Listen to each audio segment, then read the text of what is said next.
இந்த வண்டி வந்து பார்த்தீங்கன்னா ஹீரோ ஹோண்டாவில் Splendor Pro variant. Splendor Plus, Passion Plus இது எல்லாமே வந்து பார்த்தீங்கன்னா இந்த சாரி கார்டு வந்து சேமாக தான் இருக்கும். இங்கே பாருங்கள், இப்போ இந்த ரியர் ஸ்டேல வந்து பார்த்தீங்கன்னா உடஞ்சிருச்சுங்க. இங்கே பார்த்தீங்கன்னா தெரியும், இங்கே பாருங்கள் எவ்வளோ பெரிய ஹோல் இருக்குது பாருங்கள். இந்த ஹோல் வந்து எதனால் வந்தது அப்படின்னு கேட்டிங்கன்னா, வண்டி வந்து பார்த்தீங்கன்னா கீழே விழுந்தவொடனே இந்த இடம் வந்து பார்த்தீங்கன்னா பெண்ட் ஆகிடும். அப்போ என்னன்னா இது பாருங்கள், இந்த இடத்துல கேப் இல்லாமல் ஆகிடும். பார்த்தீங்கன்னா தெரியுதுங்களா? அப்போ என்னென்னா ஆக்ஷன் ஆகும்போது இந்த ஸ்டே போனதுக்கு காரணமே வந்து பார்த்தீங்கன்னா இந்த சாரி கார்டு தான். இந்த சாரி கார்டை வந்து பார்த்தீங்கன்னா இப்போ நம்ம எப்படி பெண்ட் எடுக்க போகிறோன்றதை பார்த்துடலாம். இப்போ வந்து பார்த்தீங்கன்னா இதை வந்து நம்ம சிம்பிளாக இங்கே பாருங்கள் கையில் தான் பண்ண போகிறேன்.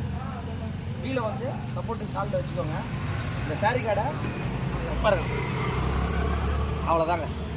இங்கே பார்த்தீங்களா, இங்கே பார்த்தீங்கன்னா எவ்வளோ கேப் இருக்கும். இந்த மாதிரி கேப் இருந்தால் தான் வந்து பார்த்தீங்கன்னா உங்கள் சஸ்பென்ஷனில் வந்து ஒன்றுமே ஆகாது. கண்டிப்பாக நம்ம சேனலில் ஃபஸ்ட் டைம் பார்க்குற மாதிரி இருந்தால் வீடியோவை ஷேர், லைக், கமெண்ட் பண்ணுங்கள். முடிஞ்ச அளவுக்கு சப்ஸ்கிரைபர் பண்ணுங்கள், பெல் பட்டனை ப்ரெஸ் பண்ணுங்கள். இந்த மாதிரி புது புது வீடியோஸை நிறைய நம்ம போட்டுட்ருக்கோம். Thanks to watch.